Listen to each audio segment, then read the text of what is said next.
From the headquarters of Telesur English in Quito, Ecuador, this is From the South. I'm Jose Daniel Lopez.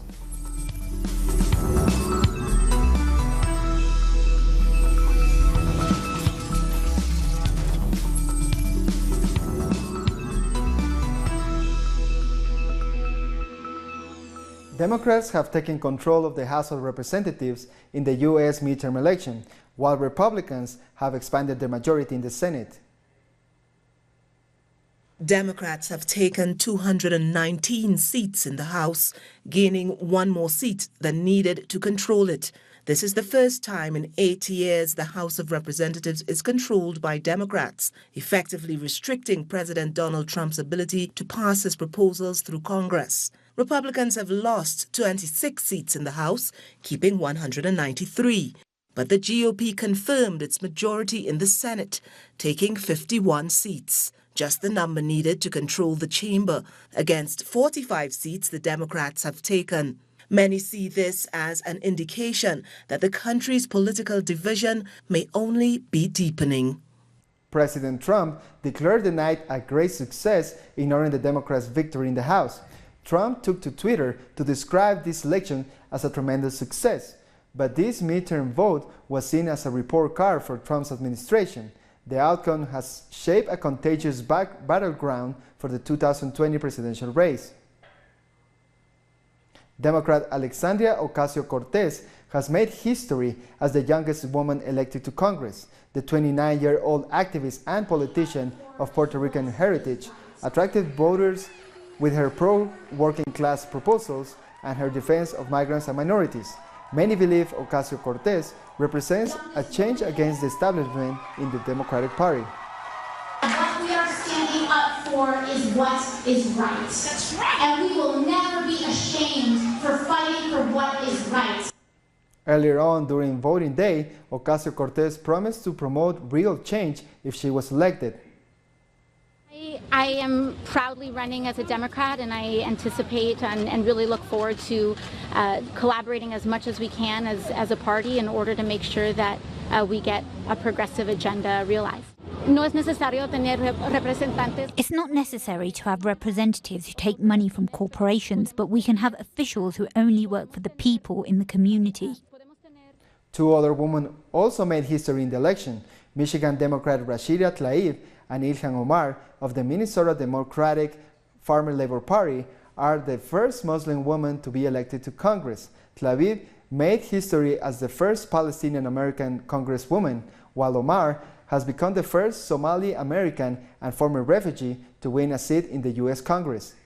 As we fight to protect our immigrant families, our neighbors, our children, our planet, our communities, I promise to always have your back. Indigenous women Deb Haaland and Sharice Davis have also made history, becoming the first Native American woman to be elected. Haaland defeated Republican Janice Arnold Jones in New Mexico, while Democrat candidate Davis won Kansas over Kevin Yoder. Davis is also openly lesbian. Johanna Haynes is now Connecticut's first black woman elected to Congress. Haynes took to Twitter to thank the people who supported her and her campaign. She also said her victory was the result of unity and hard work. More than 100 women have won mainly congressional seats in races across the country. A win also for minorities. Voters have chosen the first two Muslim women for Congress, the first Native American, the first black woman in Massachusetts and Connecticut, and two Latin Americans for Texas for the first time. Women are also present in the LGBT community. Republicans have won most of the governor's seats, but they were closely followed by Democrats. Out of 36 states where governors were elected, 18 have gone to Republicans and 15 to Democrats. 3 governorships are still up for grabs, with Republicans leading in 2 of them. But Democrats gained seats in the states that supported Trump in the presidential election in 2016. And the first openly gay man has been elected as U.S. governor. Democrat Jarice Polis will soon be sworn in as the new governor of Colorado. Dear Governor, I want to serve to protect our Colorado way of life. in my heart and in my mind, and I pledge to serve all Coloradans, no matter your party, no matter where you live, no matter your race, or no matter your gender. We are all in this together.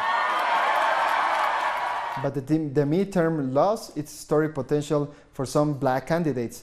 Andrew Gillum was defeated in his bid to become the first black governor of Florida.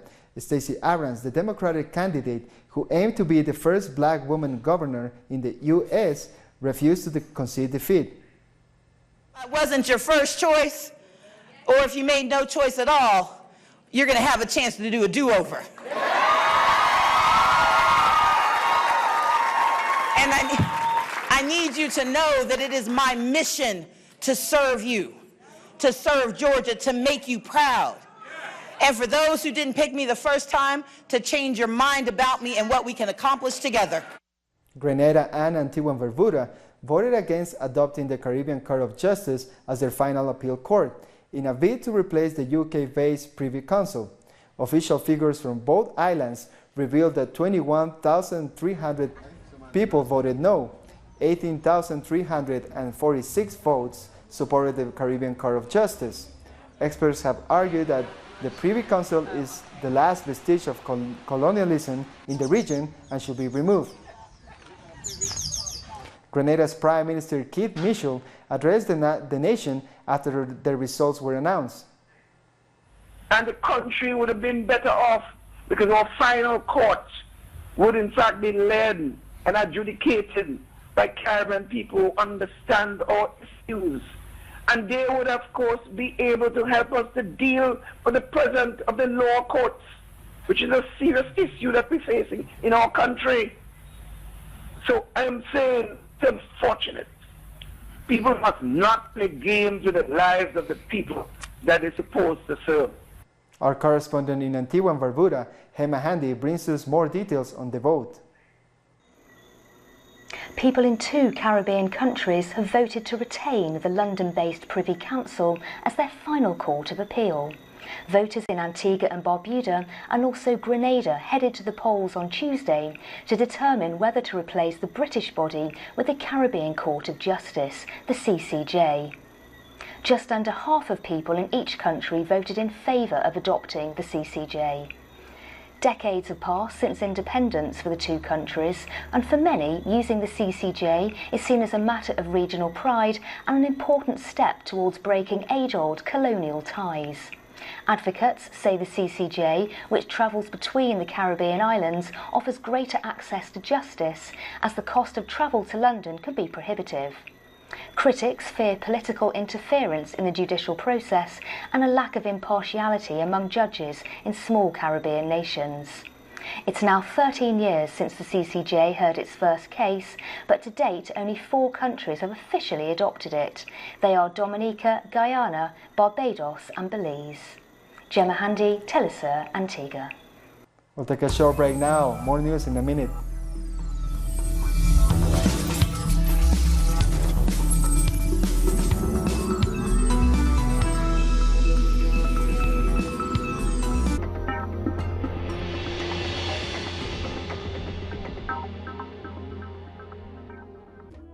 An occasion to enjoy the cultural diversity that defines our South American essence.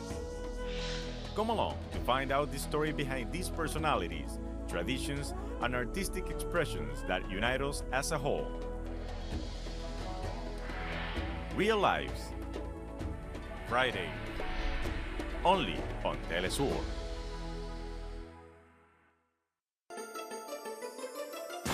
The ruling world order has always subjugated the masses.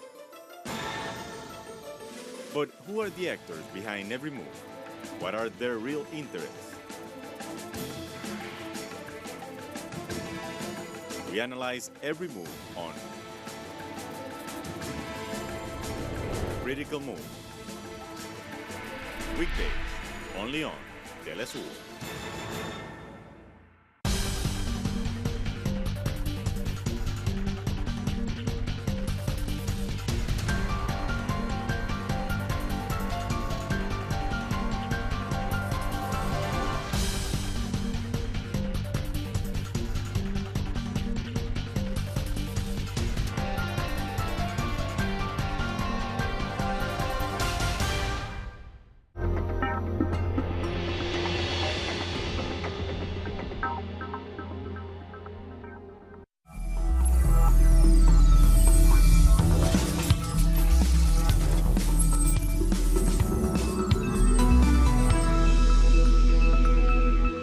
Welcome back. Over 4,500 Central American migrants have arrived to Mexico City since Sunday. The city's government has set up a temporary shelter at a sports stadium where they have received food, medical attention, and clothes. The group is reportedly considering how long they'll stay in Mexico City before starting to walk towards the United States. The closest border crossing from their current location is nearly 800 kilometers away. We're heading to the U.S. Let's have faith in God that we are able to enter, even if Donald Trump says he won't let us in. Some of us have to get through. We all want the American dream. Over a period of 5 years, nearly 6,000 unaccompanied minors have migrated in Honduras. According to children's rights organizations, there haven't been policies from the government to safeguard children. According to statistics, nearly 30% of the people who travel in the migrant caravans headed to the U.S. are children, almost all accompanied by one of their parents. Their testimonies say the state does not offer opportunities. In our country, there is nothing. We have children, we have a family, we have parents. I come from the island of Roatan. Everything there is expensive. Electricity, rent. We're only working to pay for rent. According to children rights defenders, migration is an extreme decision, which is usually taken when their life is threatened. It's not only extreme poverty that is forcing people to leave, it's also violence. But if we had a state that protected people, they would find shelter. The problem is that even before threats, before murders, before extortions, people have no place to go. Criminalization of young people by the government is added to living in poverty. If you live under poverty line, you are seen as a potential gang member. For starters, there is political criminalization of the youth. Young people are seen as a problem, not as people who are being excluded and marginalized from the system. Therefore, while there are politics of that nature, then what we're going to have is young people who want to leave the country. The absence of opportunities for jobs for adults adds greater vulnerability to minors, who are often left to be cared by third parties, without access to basic living conditions. Many parents are forced to look for jobs in other municipalities or in other countries. So children are growing up vulnerable and facing different types of violence, because not having the right to free education is a form of violence.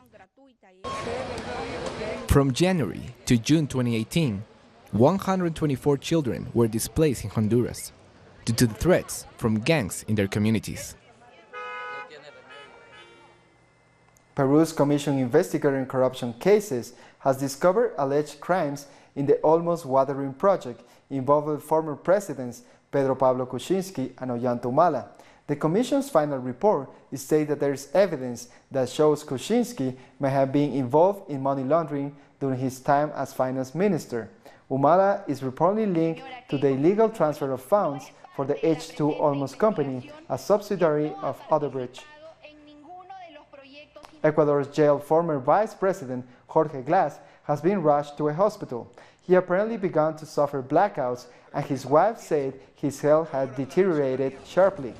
Glass was transferred to a high-security prison in La Tacunga 2 weeks ago, but he and his lawyers complained that this was an infringement of his rights. Glass was imprisoned last year in an alleged connection to the Odebrecht corruption scandal. France has given refugee status to former Chilean guerrilla member Ricardo Palma Salamanca, even after Chilean government had asked for his extradition. Salamanca has been a fugitive for over 20 years after being sentenced for the murder of Senator Jaime Guzman. Friends and family members of Ricardo Palma Salamanca are celebrating. They say that political asylum his wife and children have received will end with 2 decades of persecution and will let them live in peace. They are grateful that French institutions have listened to them. France is a country where institutional powers are totally transparent and separate. In his meeting with French President Emmanuel Macron last October, Chilean President Sebastián Piñera asked for the extradition of the former guerrilla member. We talk about Palma Salamanca. What Chile wants is very simple. We want him back in Chile, where he was judged and sentenced for terrorism. In April 1991, Ricardo Palma Salamanca, a former member of the Manuel Rodriguez Patriotic Front, killed Senator Jaime Guzman, one of the collaborators in Augusto Pinochet's dictatorship. Few times people have had access to justice, real justice. Through Ricardo, we can have some dignity, because who Ricardo killed, if Pinochet were Hitler, the man Ricardo killed would be Goebbels. Guzman was the brains behind the massacre of Chilean people. The dictatorship was a two-headed dragon. One civilian head, one military. I lost my parents. Who is to say that Jaime Guzman was not the one who planned my mother's murder? Palma was sentenced to life imprisonment, but in 1996 he escaped from a high-security prison in a helicopter. Since then, authorities have been trying to bring him back to Chile. We strongly believe there were violations of due process and of human rights, including torture, during Ricardo Palma Salamanca's trial. Right-wing and left-wing parties are outraged by Palma's asylum. Many went to the French embassy in Santiago to leave a letter of complaint.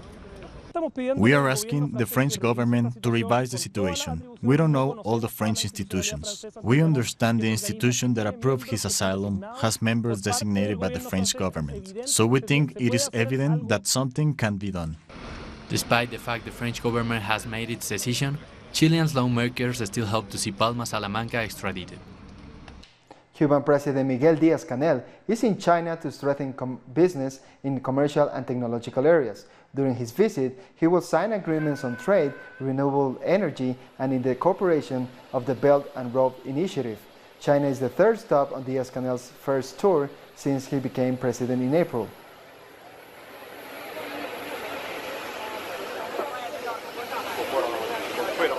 A new round of layoffs is threatening just under 200 workers at Argentina's Telearte media network, also known as Channel 9.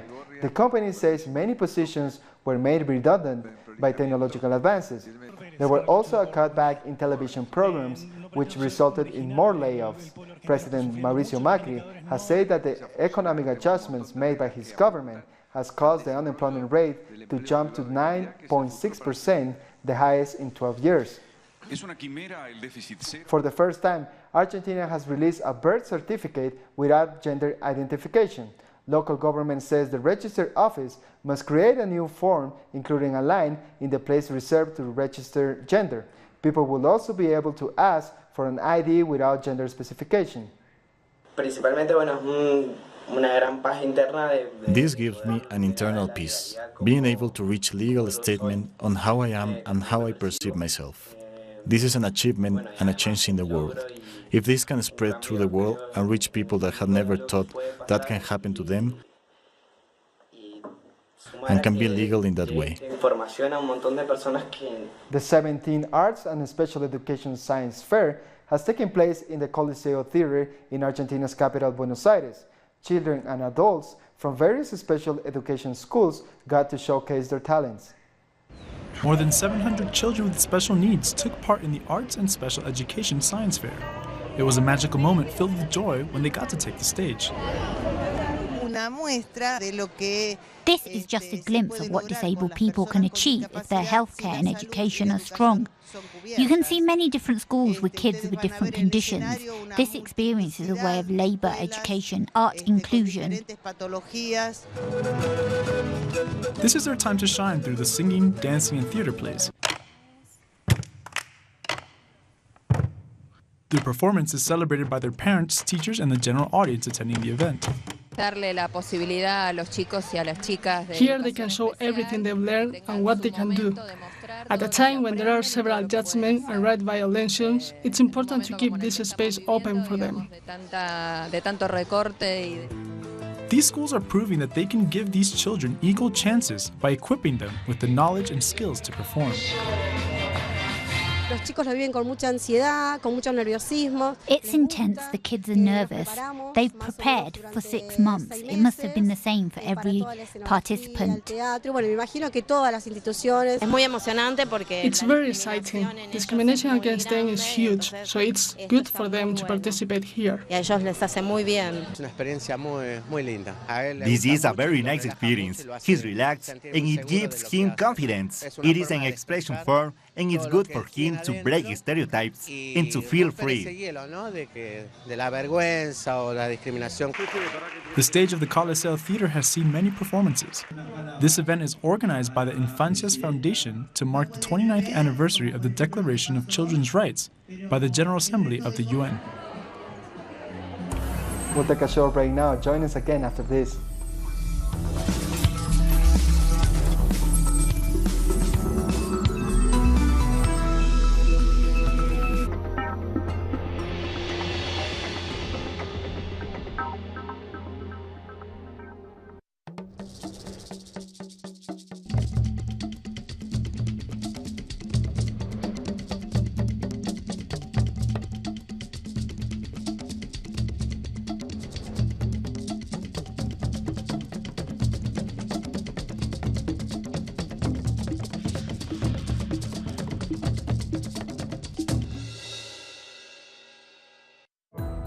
Our actions have an impact on the environment.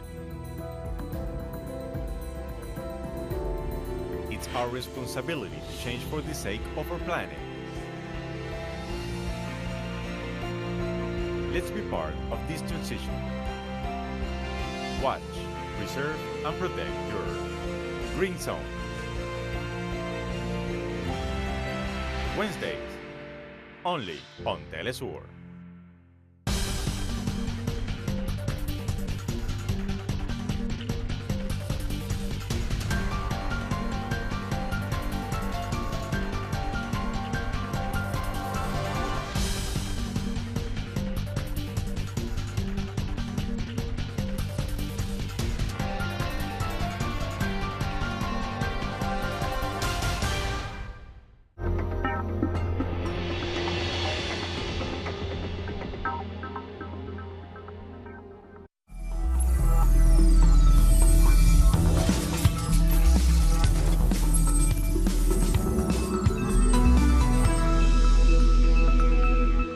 Welcome back. The Saudi-led coalition has suffered a small kick in its offensives against the city of Al-Hudaid in Yemen. The forces of the revolutionary committees carry out attacks with the support of drones and artillery pieces armed. They partly counterbalance the important advances made by the Saudi coalition. Meanwhile, UNICEF has urged all sides to cease fire near the city's main hospital. Israel's Prime Minister Benjamin Netanyahu has given the go-ahead for lawmakers to advance a bill calling for the death penalty for convicted Palestinians. The controversial bill will allow the Israeli courts to sentence Palestinians charged for terrorist activities to death. The bill says a simple majority of 2-to-1 judges will be enough to pass the penalty. Russia and Spain have signed an agreement to reinforce cooperation ties on education and science. Russian Foreign Minister Sergei Lavrov has met his Spanish counterpart Josep Borrell to discuss the conflict in Ukraine, the situation in the Middle East, and the conflict in Syria. Lavrov has also met Spanish King Felipe. In a press conference, Lavrov criticized the U.S. sanctions imposed against Iran. When it comes to the United States measures addressed to Iran, they are absolutely illegitimate. They are being implemented in flagrant violation by the UN Security Council decisions. The ways in which these measures are announced and implemented can only cause a deep disappointment. We start from the premise that the norms not only of international law but only of international communication remain in force, and in our era it's hardly acceptable to follow a policy based on ultimatum and unilateral demands. Citizens in Madagascar are heading to the polls to elect the country's next president. 3 former presidents are the front-runners among 36 candidates to lead the country. The former French colony has struggled to overcome political divisions. after a disputed 2001 election that sparked clashes and a 2009 military-backed coup. Nearly 10 million voters are eligible to select a president. Rwanda's young politician Diane Rwigara said the country is like a prison under President Paul Kagame's rule. She's facing charges on treason, insurrection, and forgery in a trial that is set to start this Wednesday. I definitely will continue with the movement, and I want it to be the channel through which Rwandan voices, our voices, can be heard. I want it to be the place, the platform for us to come together and ask for change, because we need change in our country. We need to be free. Hindu devotees have celebrated the annual fire walking festival in Rameswaram, southern India. Devotees walk barefoot across a ceremonial pit of hot coal to receive blessings from the Hindu goddess Draupadi. The festival is celebrated before the Hindu festival of lights, Diwali. This ritual is also celebrated in Sri Lanka, Malaysia, and Singapore. We come to the end of this news brief. This and many other stories you can find at our website at telesurtv.net/English. And join us on social media, Facebook, Twitter, and Instagram. For Telesur English, I'm Jose Daniel Lopez. Thank you for watching.